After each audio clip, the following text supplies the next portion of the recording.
Well, I went ahead and did it, put a 3-volt grain of wheat bulb at the top of Zoltar. And so this is what the light's out in the room, and this is the difference between the one on the right, which is the one you get for $13, and then the one on the left is the one I put the grain of wheat bulb in a completely dark room. Now I'm going to turn the lights back on, and even then you can tell the difference with 2 overhead lights that I have here in the shop, that the Zoltar on the left, the one I put the grain of wheat bulb in, is far more, it's illuminated internally, totally. And it's not that hard to do. As my previous video showed me taking it apart, this is the bulb that I put in, the grain of wheat bulb. I used my soldering iron to make an oval cutout, and then I trimmed all the molten plastic and made it all flat. Then I'm going to re-glue this top back on. And then run the wires down to one wire on the bulb goes to ground, of course. And then the other, I found a place on the, there was a solder pad on the little circuit board that was, I was able to tap into.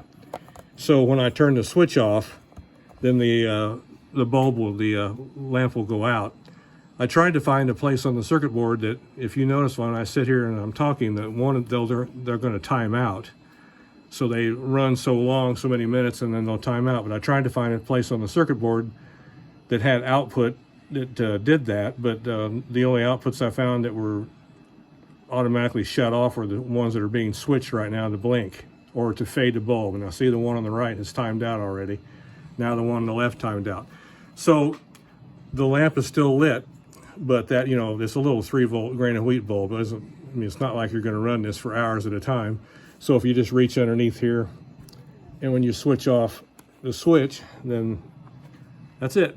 But I still say that it certainly looks a lot better than the one that comes, you know, factory.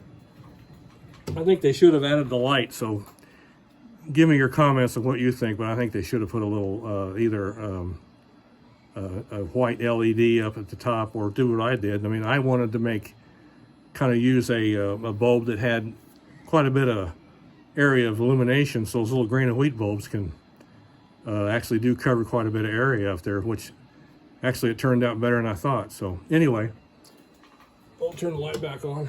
Thank you for watching my videos, and we'll see you all later.